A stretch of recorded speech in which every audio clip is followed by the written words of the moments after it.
Hello, তোমরা সবাই কেমন আছো? আচ্ছা, তোমাদের একটা কথা কখনো জিজ্ঞেস করা হয়নি। তোমাদের রূপকথার গল্প, ভূতের গল্প এগুলো কেমন লাগে?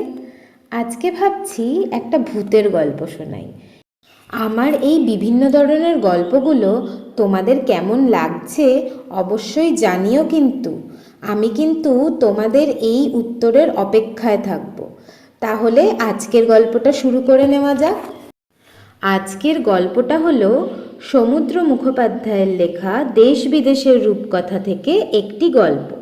গল্পের নাম ভূত বউ। আর গল্প পাঠে থাকছি আমি, সুরূপা রায়।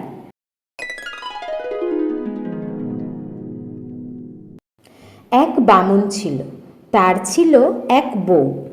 তারা বামুনের মায়ের সঙ্গে এক বাড়িতে থাকত। বাড়ির কাছেই একটা দিঘি ছিল। দিঘির পাড়ে একটা গাছ ছিল। সেই গাছের ডালে একটা শাকচুন্নি থাকত। একদিন অনেক রাতে বউ দিঘি থেকে এক ঘড়া জল আনতে গেল।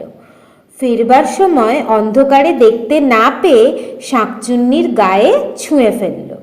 অমনি শাকচুন্নি রেগে আগুন হয়ে তার গলা টিপে ধরে। তাকে নিয়ে ওই গাছের ওপর চড়ে একটা কোটরের মধ্যে পুড়ে রাখল। ভয়ের চোটে বউ তো আধমরা। শাকচুন্নি তখন বউয়ের কাপড় পরে বউয়ের চুড়ি শাখা হাতে দিয়ে বউ সেজে বামুনের বাড়ির মধ্যে ঢুকল। বামুন কিংবা বামুনের মা কেউ এই অদল বদলের কথা গুণাক্ষরেও টের পেল না। বামুন ভাবল ওরই বউ জল নিয়ে এলো। শাশুড়ি ভাবল ওরই বউমা এলো। পরদিন সকালে কিন্তু শাশুড়ির মনে হলো বউ যেন একটু অন্য রকম হয়ে গেছে। বউ ছিল রোগা, দুর্বল। একটা কাজ সারতে তার 7 ঘন্টা লাগতো। আজ কেন অন্য মানুষ হয়ে গেল? হঠাৎ কেমন চটপট কাজ সারছে। একটুক্ষণ যেতে না যেতেই বাড়ির সব কাজ সারা। বুড়ির মনে কিন্তু আসল ব্যাপারের সম্বন্ধে কোনো সন্দেহই হয়নি, বরং সে বেশ খুশিই হয়েছিল, এই ভেবে যে যাক, একদিন বাদে তাহলে বৌমার স্বভাব শুধরেছে। কিন্তু দিনে দিনে বুড়ি অবাক। আগের চাইতে অর্ধেক সময় রান্নাবান্না শেষ। পাশের ঘর থেকে বউকে কিছু আনতে বললে সেখানে হেঁটে যেতে যতখানি সময় লাগে তার আগেই জিনিস এসে হাজির। পাশের ঘরে না গিয়ে বউ দরজা থেকে লম্বা 1 হাত বাড়িয়ে জিনিস এনে উপস্থিত করত। ভূত পেতনিরা ইচ্ছে মতো হাত পা ছোট বড় করতে পারে।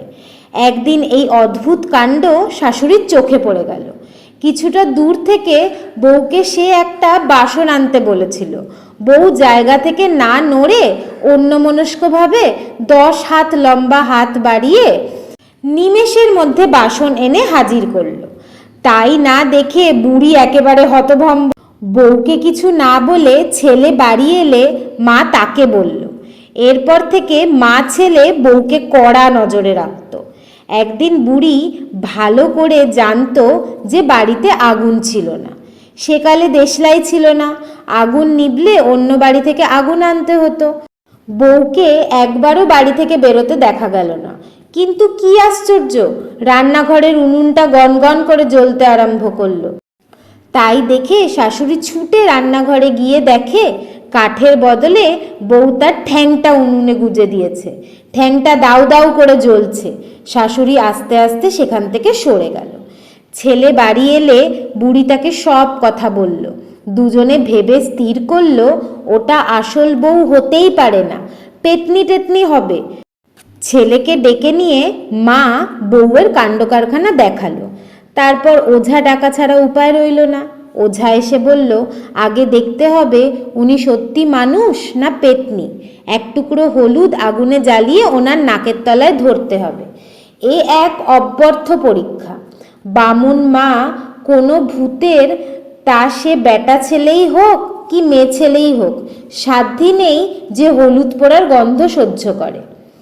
বাস্তবিকই তাই। যেই না হলুদের টুকরোয় আগুন জ্বালিয়ে বউয়ের কাছে আনা হলো, সে বিকট চিৎকার করতে করতে সেখান থেকে পালালো।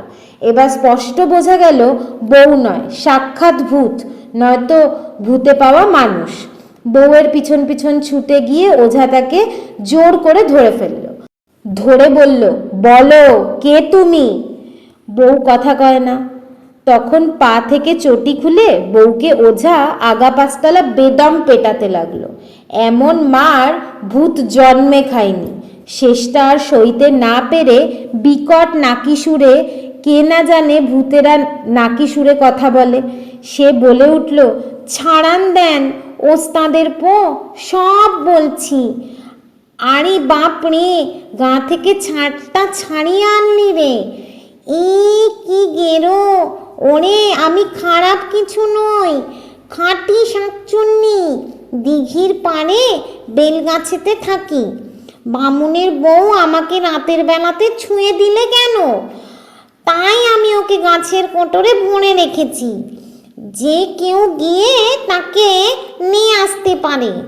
ও আর কিচ্ছু রাখলি না রে। ওঝা শাকচুন্নিকে ধরে দাঁড়িয়ে রইল। বামুন দৌড়ে গিয়ে বেলগাছের গর্তের ভেতর থেকে আধমরা বউটাকে বের করে নিয়ে এলো। তারপর শাকচুন্নিকে আরেক দফা চটিপেটা করে নিজের গা ছুঁয়ে প্রতিজ্ঞা করিয়ে নেওয়া হলো যে আর কখনো বামুনের কিংবা তার পরিবারের কারো কোনো অনিষ্ট করবে না। তারপর ওঝা তার মন্ত্র খুলে দিল। শাকচুন্নি ধুকতে ধুকতে বেলগাছের কাছে গিয়ে উঠল, আর সে কখনো কাউকে কিছু বলেনি। বউ বেচারি সুস্থ হয়ে উঠতে 2 মাস সময় লেগেছিল। তারপর মা বউকে নিয়ে বামুন অনেক দিন সুখে সংসার করেছিল। বউয়ের অনেকগুলো সুন্দর সুন্দর ছেলে মেয়ে হয়েছিল।